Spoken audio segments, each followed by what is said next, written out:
اگر زکوٰۃ کو سنت کے مطابق لے آئیں گے نا، بہت سارے لوگوں کی میری یہ گفتگو شاید چپ جائے گی، محمد رسول اللہ جیسے زکوٰۃ دلواتے ہیں، دیتے ہیں، ہم میں سے کوئی اب اس کے اوپر نہیں ہے۔ پورے قرآن حدیث میں کہاں لکھا ہے کہ ایسے زکوٰۃ بانٹو جس طرح تم بانٹ رہے ہو، جیسے آپ زکوٰۃ بانٹ رہے ہو؟ پچھلے 75 سالوں میں کوئی غریب ختم نہیں ہوا جیسے آپ زکوٰۃ بانٹ رہے ہو، کوئی عمارت مکمل نہیں ہوئی جیسے تم زکوٰۃ بانٹ رہے ہو، کسی کے گھر کے اندر خوشحالی نہیں آئی، کیونکہ زکوٰۃ دے تو رہے ہو، محمد رسول اللہ کے مطابق نہیں دے رہے ہو۔ رسول اللہ کیسے زکوٰۃ دیتے ہیں جی؟ رسول اللہ زکوٰۃ کیسے دلواتے ہیں؟ اس میں حیرت کی بات اور بتا دوں آپ کو، بڑی حیرت، اسلام کا پلر ہے زکوٰۃ، لیکن پیارے پیغمبر محمد رسول اللہ نے کبھی زکوٰۃ دی نہیں، کیونکہ ان کو دولت سے محبت تھی نہیں۔ جتنا آیا سورج غروب ہونے سے پہلے لٹا دیا اللہ کے راستے کے اندر، چاہے ابو ہریرہ ہو، چاہے مولا علی کرم اللہ وجہ ہو، جو کچھ آیا سورج غروب ہونے سے پہلے اللہ کے راستے کے اندر لوٹا دیا۔ حضرت علی کو کسی نے پوچھا کہ مولا کیوں نہیں پیسے جمع کر کے رکھتے؟ فرمایا ٹھیک ہے، جائز تو ہے، اگر جمع کریں گے تو پھر حساب دینا پڑے گا۔ زکوٰۃ کیوں بنائی؟ اب سمجھو، زکوٰۃ اس لیے بنائی تھی کہ دولت مند آدمی کے دل میں مال کی محبت کم ہو جائے، کیونکہ مال فتنہ ہے۔ مال ہمیں کہتا ہے یاشی کرو، مال ہمیں کہتا ہے کہ فالتو پیسے گھر پہ خرچ کرو، مال ہمیں کہتا ہے کہ دوسروں کے اوپر لٹاؤ، مال ہمیں کہتا ہے غیر ضروری دعوتیں کرو، مال ہمیں کہتا ہے کہ زنا کی طرف جاؤ، مال ہمیں کہتا ہے بدکاری کی طرف جاؤ۔ مال میں سے جب غریب کا حصہ نکالیں گے تب ہمیں کچھ عقل آئے گی کہ ہاں یہ صرف ہمارے لیے نہیں ہے، ہمارے رب نے اس لیے دیا ہے کہ ہم اس سے غریبوں کی مدد کر سکیں۔ مال پاک ہو جائے گا، یعنی دماغ میں سے گندگی نکل جائے گی، اس لیے فرض کی گئی، نماز کی طرح فرض کی گئی۔ بدبخت ہیں وہ لوگ جو صاحب زکوٰۃ ہونے کے باوجود اپنا حساب لگا کے زکوٰۃ نہیں دیتے۔ یاد رکھو، جو زکوٰۃ کو خود ہی کھا رہا ہے اس کی نسلوں کے اندر دین باقی رہنے کے امکانات کم ہو جاتے ہیں۔ کیوں؟ کیونکہ زکوٰۃ نہ دینے کی وجہ سے، بدبختی کی وجہ سے گھر کے اندر غربت آ جاتی ہے، جہالت آ جاتی ہے، وہم پیدا ہو جاتا ہے۔ اب رسول اللہ کیسے زکوٰۃ دیتے تھے سنو۔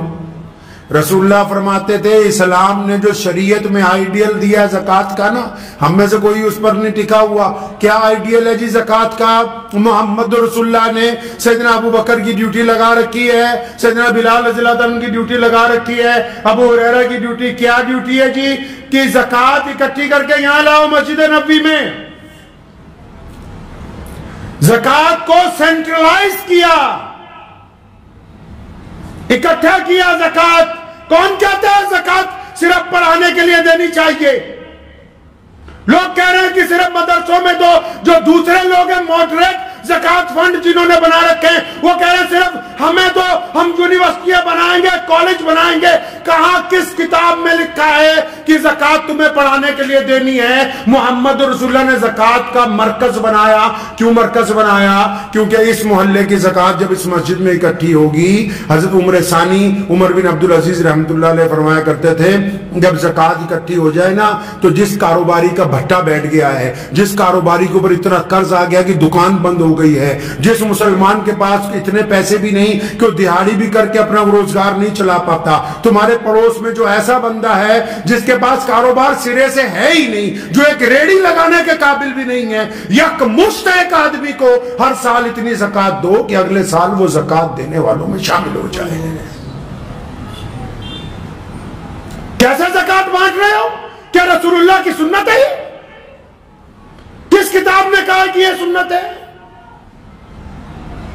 زکوٰۃ اس لیے بنائی گئی تھی کہ لوگوں کو غربت سے اٹھانا، اور دی ہے سیدنا ابو بکر سے لے کے خلفائے راشدین نے، عمر بن عبد العزیز رحمت اللہ علیہ تک اتنا زکات کا سینٹرلائز مسلمانوں نے کیا, اتنی مرکزیت زکات کی بنائی کہ آخر ایک وقت آ گیا, خلیفہ کے پاس زکات بچ گئی کئی کروڑ روپے, اٹھا کے شام بھیجی, شام کے گورنر نے چٹھی لکھ کے واپس بھیجی کہ حضرت ہمارے ہاں تو کوئی زکات لینے والا نہیں. پھر زکات اکٹھی کر کے یمن بھیجی, یمن کے گورنر نے چٹھی لکھ کے بھیجی ہمارے ہاں تو کوئی زکات لینے والا نہیں. پھر زکات اکٹھی کر کے افریقہ بھیجی, اس نے کہا جی ہمارے ہاں تو کوئی کیوں؟ کیونکہ زکات کو ہر سال انہوں نے مرکزیت بنا کے اپنے علاقے میں سے غربت کو دور کی. معاف کرنا, آج کے لوگ غربت کو قائم رکھنا چاہتے ہیں, یہ زکات کو تماشبینی کی طرح دینا چاہتے ہیں, یہ غربت نہیں دور کرنا چاہتے, یہ اپنا نام و نہاد چاہتے ہیں.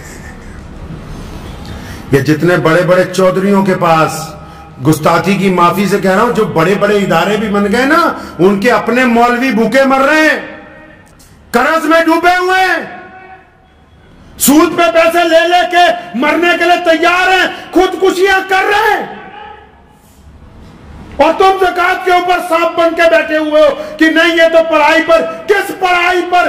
اسلام نے کہا کہ جو غریب ہے اس کو اتنا دو, اتنا دو, اتنا دو کہ آئندہ سال یہ خود اپنے بچوں کو پڑھائے, یہ خود دوسروں کو زکات دے, یہ خود اپنے بیوی بچوں کا خرچ اٹھائے. تم چاہتے نہیں, تم کہتے ہو کہ بس غریب کے بچے کو 3 وقت مدرسے میں روٹی کھلائیں گے, اس کی غربت نہیں دور ہونے دیں گے. زکات کا تماشا کھیل بنا دیا زکات کو. ارے اس حد تک گر گئے ہیں ہم تو. فطرہ رکھا تھا اس لیے کہ چلو روزے کا کفارہ ادا ہو جائے گا, کسی غریب کی جھولی میں کچھ چل جائے گا. ایتھے دا عید آڑ تو پہلے ہی فطرہ کھچ کے لے جانے ہیں کہ کسی غریب کے منہ میں نہ ڈال دے, بھیا یہ ہمارے پاس پہنچا دے بس. آپ یہ دیکھیں کہ جس دین کا پوری دنیا میں چرچا ہے, جس دین کا نظام کائنات میں سب سے اعلیٰ ہے, جس دین کے خلاف دشمن اس لیے سازشیں کرتا ہے, روکنا کیسے؟ اس دین میں عبادت کے ساتھ مال کی ادائیگی اس حساب سے رکھی گئی تھی کہ تمہاری صفوں میں کوئی غریب نہ رہے, تمہاری صفوں میں کوئی محتاج نہ رہے, تمہاری صفوں میں کوئی ضرورت مند نہ رہے, تمہاری صفوں کے اندر کوئی مانگنے والا باقی نہ رہے. ہم نے اس نظام کو چھوڑ دیا, ہم نے سوچا صرف نماز پڑھنی ضروری ہے, زکات تو ہم 1-1 روپیہ کر کے بانٹیں گے. تمہارا سکا بھائی غریب ہے, سکی بہن غریب ہے, تمہارا چچا غریب ہے, تمہارا تایا غریب ہے, تمہارا ماموں غریب ہے, تو اسے زکات دینے کے لیے تیار نہیں ہے کہ 1 سال کی اکٹھی زکات 2-4 لاکھ اس کو دے دوں, یہ سنبھل جائے. نہیں نہیں, تو کہہ رہا ہے جی میں 2-2 ہزار کر کے بانٹوں گا. اللہ اکبر. یہ زکات کا نظام اسلام کے اندر تمہیں سمجھایا کس نے؟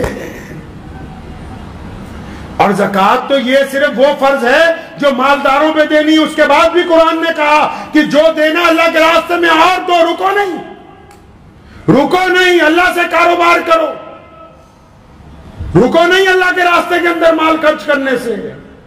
ہم نے زکات کے ساتھ کیا کر دیا؟ ہم نے کیا کر دیا زکات کے ساتھ؟ بہت سارے تو ایسے ہو گئے کہ جی زکات دینے کی ضرورت ہی نہیں ہے. عام سے محاورے کے ساتھ سمجھ لیجئے, آپ کے کوئی جسم پر زخم ہو گیا, آپ ڈاکٹر کے پاس چلے گئے, ڈاکٹر نے کہا چیرا لگائیں گے تو یہ 2-3% خون جو ہے, 2-4 قطرے خون کے نکل جائیں گے تو یہ آپ کا زخم ٹھیک ہو جائے گا. تو آپ ڈاکٹر کو کہا کیوں؟ میں تو اپنے 2.5 قطرے خون کے نہیں دے سکتا ہوں کیونکہ جسم بھی میرا, خون بھی تیرا میرا. اور ڈاکٹر کہتا چلو کوئی بات نہیں. اب 2 مہینے بعد گئے تو پورا پیر ہی خراب ہو گیا. ڈاکٹر نے کہا جی پیر کاٹنا پڑے گا تو باقی جسم بچ جائے گا. نہیں جی, پیر بھی میرا, ہڈی بھی میری, میں تو نہیں کٹواتا. کرتے کرتے اس زخم کی وجہ سے موت آ گئی. یہی زکات ہے, دیسی زبان میں سمجھ لو. اللہ نے کہا مال کو پاک کر لو, دوسروں کی ضرورت کو سمجھ لو. ہم نے کہا 2.5% نہیں دینی, مت دو. نہ دینے کی وجہ سے مال کم ہونا شروع ہو جائے گا, نہ دینے کی وجہ سے نقصان شروع ہوگا, نہ دینے کی وجہ سے نحوست شروع ہوگی. کرتے کرتے جو 2.5% دینے سے برکت آنی تھی اس سے بھی چلے گئے. بڑی بڑی فیکٹریوں کو تالے لگ گئے ہیں مسلمانوں کی, جو کل تک یہ کہتے تھے کہ زکات دینے کی ضرورت نہیں ہے, آج سڑکوں پہ بیٹھے ہوئے بھیک مانگ رہے ہیں. مجھے امید ہے کہ آپ کو یہ ویڈیو پسند آئی ہوگی. اگر پسند آئی ہو تو یہ آپ اپنے دوستوں کے ساتھ شیئر کریں اور اس چینل کو سبسکرائب ضرور کریں.